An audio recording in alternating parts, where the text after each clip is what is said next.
ನಮಸ್ಕಾರ. AS32 ಕನ್ನಡ ನ್ಯೂಸ್ಗೆ ಸ್ವಾಗತ. ಇಗೋ ಇಂದಿನ ಪ್ರಮುಖ ಸುದ್ದಿಗಳು. ಚಿತ್ತಾಪುರ ಮತಕ್ಷೇತ್ರದಲ್ಲಿ ವಿವಿಧ ಇಲಾಖೆಗಳ ಅಭಿವೃದ್ಧಿ ಕಾಮಗಾರಿಗಳ ಶಂಕುಸ್ಥಾಪನೆ ಹಾಗೂ ಉದ್ಘಾಟನಾ ಸಮಾರಂಭವು ಚಿತ್ತಾಪುರ ಪಟ್ಟಣದ ಮಳಖೇಡ ಮುಖ್ಯ ರಸ್ತೆಯ ಸೇಂದಿ ಡಿಪೋ ಹತ್ತಿರ ಭಾನುವಾರ ನೆರವೇರಿತು. ಈ ಕಾರ್ಯಕ್ರಮದಲ್ಲಿ ಮಲ್ಲಿಕಾರ್ಜುನ ಖರ್ಗೆ, ಶಿವಕುಮಾರ್ ಹಾಗೂ ಪ್ರಿಯಾಂಕ್ ಖರ್ಗೆ ಸೇರಿದಂತೆ ಪ್ರಮುಖ ನಾಯಕರು ಉಪಸ್ಥಿತರಿದ್ದರು. ಜೊತೆಗೆ ವೈದ್ಯಕೀಯ ಶಿಕ್ಷಣ ಸಚಿವ ಡಾ. ಶರಣಪ್ರಕಾಶ ಪಾಟೀಲ, ಸಣ್ಣ ಕೈಗಾರಿಕೆ ಸಚಿವ ಶರಣಬಸಪ್ಪ ದರ್ಶನಾಪುರ, ಶಾಸಕರಾದ ಕನೀಜ್ ಫಾತಿಮಾ, ಎಂ.ವೈ. ಪಾಟೀಲ, ಚೆನ್ನಾರೆಡ್ಡಿ ತುನ್ನೂರ್, ಅಲ್ಲಂಪ್ರಭು ಪಾಟೀಲ, ಜಗದೇವ ಗುತ್ತೇದಾರ, ತಿಪ್ಪಣ್ಣಪ್ಪ ಕಮಕನೂರ ಸೇರಿದಂತೆ ಅನೇಕ ಜನಪ್ರತಿನಿಧಿಗಳು ಭಾಗವಹಿಸಿದರು. ಕೊಳಗೇರಿ ಅಭಿವೃದ್ಧಿ ಮಂಡಳಿಯಿಂದ 978 ಫಲಾನುಭವಿಗಳಿಗೆ ಹಕ್ಕುಪತ್ರ ವಿತರಿಸಲಾಯಿತು. ಜೊತೆಗೆ ಮಂಡಳಿಯಿಂದ ನಿರ್ಮಿಸಲಾದ ಒಂದು ಮಾದರಿಯ 1,000 ಮನೆಗಳ ಫಲಾನುಭವಿಗಳಿಗೆ ಹಕ್ಕುಪತ್ರ ನೀಡಲಾಯಿತು.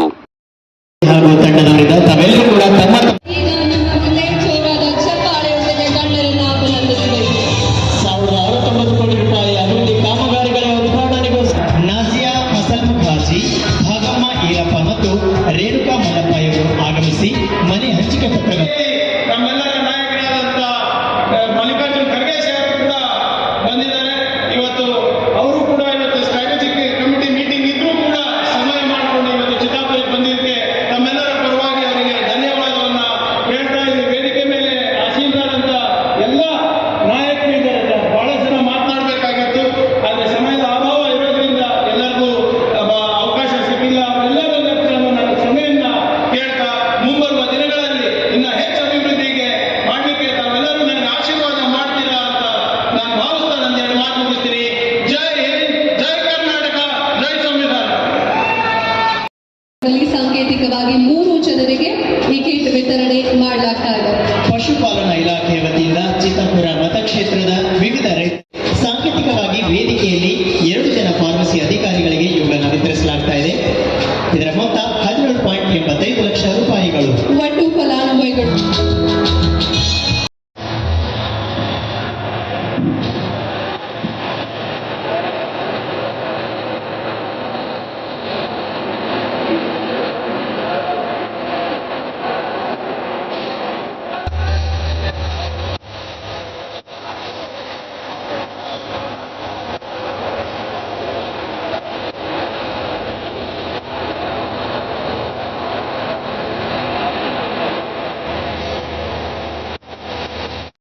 ನಮ್ಮ ಸಮಾಜದಲ್ಲಿ ಕಡೆಯ ಮನುಷ್ಯನಿಗೆ ಕೂಡ ಒಂದು ಸ್ವಾಭಿಮಾನದ ಬದುಕು ಕೊಡುವ ಗ್ಯಾರಂಟಿ ಈ ಯೋಜನೆಗಳಾಗಿದೆ. ಶ್ರಮಿಕರಿಗಿರ್ಬೋದು, ಕಾರ್ಮಿಕರಿಗಿರ್ಬೋದು, ಯುವಕರಿಗಿರ್ಬೋದು, ವಿದ್ಯಾರ್ಥಿಗಳಿಗಿರ್ಬೋದು, ಮಹಿಳೆಯರಿಗಿರ್ಬೋದು, ರೈತರಿಗಿರ್ಬೋದು, ಇವರೆಲ್ಲರಿಗೂ ಕೂಡ ಒಂದು ಆರ್ಥಿಕ ಸ್ಥಿರತೆ ನೀಡುವ ಮತ್ತು ಸಮಾಜದ ಮುಖ್ಯವಾಹಿನಿಗೆ ತರುವ ಮುಖಾಂತರ ಒಂದು ನವ ಕರ್ನಾಟಕದ ನಿರ್ಮಾಣ ಮಾಡುವ 5 ಗ್ಯಾರಂಟಿ ಯೋಜನೆ ನಮ್ಮದಾಗಿದೆ. ಇವತ್ತು ನಿಮಗೆ ಉದಾಹರಣೆ ಕೊಡ್ಬೇಕಂದ್ರೆ ನಮ್ಮ ರಾಜ್ಯದಲ್ಲಿ ಗೃಹಜ್ಯೋತಿ ಯೋಜನೆಯಲ್ಲಿ ಸುಮಾರು 1,64 ಲಕ್ಷ ಜನ ಇದರ ಫಲಾನುಭವಿಗಳಿದ್ದಾರೆ. ಗೃಹಲಕ್ಷ್ಮಿ ಯೋಜನೆಯಲ್ಲಿ 1,25 ಲಕ್ಷ ಫಲಾನುಭವಿಗಳಿದ್ದಾರೆ. ಸುಮಾರು 4,20 ಲಕ್ಷ ಜನ ಅನ್ಯ ಭಾಗ್ಯದ ಫಲಾನುಭವಿಗಳಾಗಿದ್ದಾರೆ. ಶಕ್ತಿ ಯೋಜನೆಯಲ್ಲಿ ಇವತ್ತು ಮಹಿಳೆಯರು ಪ್ರತಿದಿನ ಏನಿಲ್ಲ ಅಂದ್ರೆ 50 ಲಕ್ಷ ಮಹಿಳೆಯರು ಪ್ರತಿದಿನ ಓಡಾಡ್ತಾ ಇದ್ದಾರೆ ಇಡೀ ರಾಜ್ಯದಲ್ಲಿ. ಇವತ್ತು ನಾವು ಯಾವ ಧರ್ಮ ನೋಡಿಲ್ಲ, ಯಾವ ಜಾತಿ ನೋಡಿಲ್ಲ, ಯಾವ ಊರಿಂದ ಬರ್ತೀರ ಅಂತ ನೋಡಿಲ್ಲ, ಯಾರಿಗೆ ವೋಟ್ ಹಾಕಿದಿರ ಅಂತ ನಾವು ಕೇಳಿಲ್ಲ. ಇವತ್ತು 1 ಅಲ್ಲ, 10 ಅಲ್ಲ, 1,000 ಅಲ್ಲ, 2,000 ಅಲ್ಲ, 10,000 ಅಲ್ಲ, 52,000 ಕೋಟಿ ರೂಪಾಯಿ ಖರ್ಚು ಮಾಡಿ ಇವತ್ತು ಒಂದು ಸ್ವಾಭಿಮಾನದ ಬದುಕು ನಮ್ಮ ಜನರಿಗೆ ನಾವು ಕೊಡ್ತಾ ಇದ್ದೀವಿ. 52,000 ಕೋಟಿ ರೂಪಾಯಿ. ಈ 5 ಗ್ಯಾರಂಟಿಗಳಿಂದ ಪ್ರತಿ ಕುಟುಂಬಕ್ಕೆ ಸುಮಾರು 8,000 ರಿಂದ 10,000 ಉಳಿತಾಯ ಆಗ್ತಾ ಇದೆ. ನಿಮ್ಮ ನೋವು ನಮಗೂ ಗೊತ್ತಿದೆ, ಅದಕ್ಕೆ ನಾವು 5 ಗ್ಯಾರಂಟಿಗಳನ್ನು ನಾವು ಜಾರಿ ಮಾಡ್ತಾ ಇದ್ದೀವಿ. ಇವತ್ತು ಇದು ಗ್ಯಾರಂಟಿಯ ಫಲಾನುಭವಿಗಳು ಬರೀ ಕಾಂಗ್ರೆಸ್ನವರಿದ್ದಾರಾ? ಈ ಉದ್ಘಾಟನೆಯಲ್ಲಿ ಸುಮಾರು 90 ಕೋಟಿ ಕೆಲಸದ ಉದ್ಘಾಟನೆ ನಾವು ನೆರವೇರಿಸ್ತಾ ಇದ್ದೇವೆ.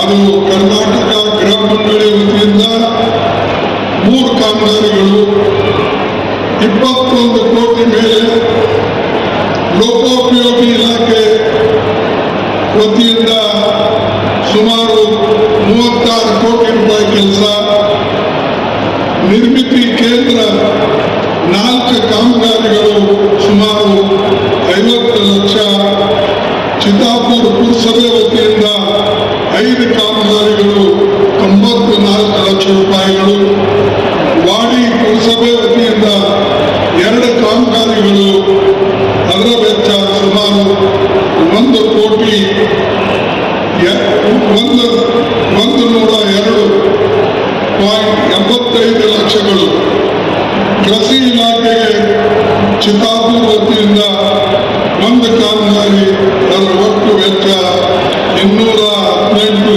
ಲಕ್ಷ. ಅದೇ ರೀತಿಯಾಗಿ ಕರ್ನಾಟಕ ರಾಜ್ಯ ಸಣ್ಣ ಕೈಗಾರಿಕೆ ಅಭಿವೃದ್ಧಿ ಬದಲಾವು 25 ಕೋಟಿ ರೂಪಾಯಿ ಕೆಲಸ, ಅರಣ್ಯ ಇಲಾಖೆ ವತಿಯಿಂದ ಕಾಮಗಾರಿ ಅದರ ವೆಚ್ಚ 50 ಲಕ್ಷ. ಅದರ ಜೊತೆ ಇದು ಅದರ ಜೊತೆ ಅಡಿಗಲ್ಲಲ್ಲ ಮುಗಿದಿತ್ತು, ಇಡಿಗಲ್ಲ ಹಾಕಲು ನಾನು ಸಣ್ಣ ನೀರಿಗೆ 13 ಕೋಟಿ ರೂಪಾಯಿ, ಕರ್ನಾಟಕ ನೀರಿನಿಂದ 28.69 ಕೋಟಿ ರೂಪಾಯಿ, ಕರ್ನಾಟಕ ಗೃಹ ಮಂಡಳಿ ಕಾಮಗಾರಿ 9 ಕೋಟಿ 11 ಲಕ್ಷ ರೂಪಾಯಿ, ರಾಷ್ಟ್ರೀಯ ಹೆದ್ದಾರಿ ಸುಮಾರು 3 ಕಾಮಗಾರಿಗಳಿಗೆ ವೆಚ್ಚ 94 ಕೋಟಿ 24 ಲಕ್ಷ ರೂಪಾಯಿ, ಪಶು ಪಾಲನಾ ಇಲಾಖೆ ಸುಮಾರು 6 ಕಾಮಗಾರಿಗಳು, ಆರೋಗ್ಯ ಮತ್ತು ಕುಟುಂಬ ಕಲ್ಯಾಣ ಸೇವೆಗಳ ಇಲಾಖೆ 19 ನಾವು ನಿಮಗೆ ಸಹಾಯ ಮಾಡ್ತಾ ಇದ್ದೀವಿ. ಇವತ್ತು ಗ್ಯಾಸ್ಗೆ 60 ರೂಪಾಯಿ ಏರಿಸಿದ್ದಾರೆ. ಇದಕ್ಕೆ ಬಿಜೆಪಿಯ ನಾಯಕರುಗಳು, ಸಂಸದರು ಇವತ್ತು ಇದಕ್ಕೆ ಉತ್ತರವನ್ನು ಕೊಡಬೇಕು. ಇವತ್ತು ತಾವೆಲ್ಲ ಈ ಕ್ಷೇತ್ರದಲ್ಲಿ KRDB ಮತ್ತು ಸರ್ಕಾರದ ವತಿಯಿಂದ ಸುಮಾರು ಒಟ್ಟು ಈಗಾಗಲೇ 2 ವರ್ಷದಲ್ಲಿ 2,000 ಕೋಟಿಯಷ್ಟು ಹಣ ಈ ಕ್ಷೇತ್ರಕ್ಕೆ ವಿವಿಧ ರೂಪದಲ್ಲಿ ಬಂದಿದೆ. ಸುಮಾರು 2,000 ಮನೆಗಳು ಈಗಾಗಲೇ ಕೊಡುವಂತ ಕೆಲಸ ನಮ್ಮ ಕೊಳಚೆ ನಿರ್ಮೂಲನಾ ಮಂಡಳಿಯಿಂದ ಆಗಿದೆ ಅಂತ ಹೇಳಿ ನಮ್ಮ ಜಿಲ್ಲಾಧಿಕಾರಿಗಳು ಹೇಳ್ತಾ ಇದ್ರು. ಇವತ್ತು ನಿಮ್ಗೆಲ್ಲ ಒಂದು ದೊಡ್ಡ ನಂಬಿಕೆ ಖರ್ಗೆ ಸಾಹೇಬರು ಅವರ ಕುಟುಂಬದ ಮೇಲೆ. ಮರಕ್ಕೆ ಬೇರು ಎಷ್ಟು ಮುಖ್ಯನೋ ಮನುಷ್ಯರಿಗೆ ಬೇರಿಲ್ವಾದ್ರೆ ಮರ ಉಳಿಲಿಕ್ಕೆ ಸಾಧ್ಯ ಇಲ್ಲ. ಹಾಗೆ ನಂಬಿಕೆ ಇಲ್ಲ ಅಂದ್ರೆ ಸಂಬಂಧಗಳು ಉಳಿಲಿಕ್ಕೆ ಸಾಧ್ಯ ಇಲ್ಲ. ಖರ್ಗೆ ಸಾಹೇಬರ 50 ವರ್ಷದ ತಪಸ್ಸು, ಸಾಧನೆ, ಪರಿಶ್ರಮ ಇಡೀ ನಮ್ಮ ಕಲ್ಯಾಣ ಕರ್ನಾಟಕಕ್ಕೆ ಮುಂದಿನ ಶತಮಾನಗಳು ಕೂಡ ಒಂದು ದೊಡ್ಡ ಅಡಿಪಾಯವನ್ನು ಹಾಕಿ ಬಿಟ್ಟಿದ್ದಾರೆ. ಹೆಂಗೆ ಉಳಿ ಪೆಟ್ಟು ಬಿಡದೆ ಯಾವ ಕಲ್ಲು ಕೂಡ ಶಿಲೆ ಆಗಲಿಕ್ಕೆ ಸಾಧ್ಯ ಇಲ್ಲೋ ಹಂಗೆ ನೇವರು ಉಳಿಲಿಲ್ಲ ಅಂದ್ರೆ ಯಾವ ಭೂಮಿನೂ ಕೂಡ ಮಟ್ಟಾಗಲಿಕ್ಕೆ ಸಾಧ್ಯ ಇಲ್ಲ. ಹಂಗೆ ನಿಮ್ಮ ಕಲ್ಯಾಣ ಕರ್ನಾಟಕದ ಜನರ ಬದುಕಿಗೆ ಅವರು ಕೊಟ್ಟಂತ ಎಲ್ಲ ಕಾರ್ಯಕ್ರಮ ಇಡೀ ದೇಶ ಮತ್ತು ರಾಜ್ಯ ಇವತ್ತು ಗಮನಿಸ್ತಾ ಇದೆ. ಈ ಹಸ್ತ ನಾನು ಎಲೆಕ್ಷನ್ ಬಂದಾಗ ಹೇಳಿದ್ದೆ, ಕಮಲ ಕೆರೆಯಲ್ಲಿದ್ದರೆ ಚಂದ, ತೆನೆ ಹೊಲದಲ್ಲಿದ್ದರೆ ಚಂದ, ಈ ದಾನ ಧರ್ಮ ಮಾಡುವ ಕೈ ಅಧಿಕಾರಕ್ಕೆ ಬಂದ್ರೆ ಮಾತ್ರ ಚಂದ ಅಂತ. ಈ ದಾನ ಧರ್ಮ ಮಾಡುವ ಕೈ ಅಧಿಕಾರಕ್ಕೆ ಬಂದಕ್ಕೆ ಇಂಥ ಎಲ್ಲ ಅಭಿವೃದ್ಧಿ ಕೆಲಸವನ್ನು ಮಾಡಿಕೊಂಡು 5 ಗ್ಯಾರಂಟಿ ಕೊಟ್ಟು 6ನೇ ಗ್ಯಾರಂಟಿ ಭೂಮಿ ಗ್ಯಾರಂಟಿ ಕೊಟ್ಟಿದ್ದೇವೆ. ಈಗಾಗಲೇ ನೀರಾವರಿ ಗ್ಯಾರಂಟಿಯನ್ನು ಕೊಟ್ಟಿದ್ದೇವೆ. ಎಲ್ಲ ಕೆರೆಗಳನ್ನು ತುಂಬಿಸುವಂತ ಕೆಲಸವನ್ನ ಸುಮಾರು 400ಕ್ಕೂ ಹೆಚ್ಚು ಕೆರೆಗಳನ್ನ ಕಳೆದ 3 ವರ್ಷದಲ್ಲಿ ತುಂಬಿಸುವಂತ ಕಾರ್ಯಕ್ರಮವನ್ನು ಇವತ್ತು ನಮ್ಮ ಇಲಾಖೆಯಿಂದ ನೀರಾವರಿ ಇಲಾಖೆ ನಿಮ್ಮ AS 32 ಕನ್ನಡ ನ್ಯೂಸ್, ರಾಜ್ಯ ದೇಶ ಹಾಗೂ ಸ್ಥಳೀಯ ಸುದ್ದಿಗಳನ್ನು ವೇಗವಾಗಿ ಮತ್ತು ನಿಖರವಾಗಿ ನಿಮ್ಮ ಮುಂದೆ ತರುವ ವಿಶ್ವಾಸಾರ್ಹ ಸುದ್ದಿವಾಹಿನಿ. ನೋಡಿ AS 32 ಕನ್ನಡ ನ್ಯೂಸ್. ನಮ್ಮ ಚಾನೆಲ್ಗೆ ಲೈಕ್ ಮಾಡಿ, ಸಬ್ಸ್ಕ್ರೈಬ್ ಮಾಡಿ ಮತ್ತು ಶೇರ್ ಮಾಡಿ.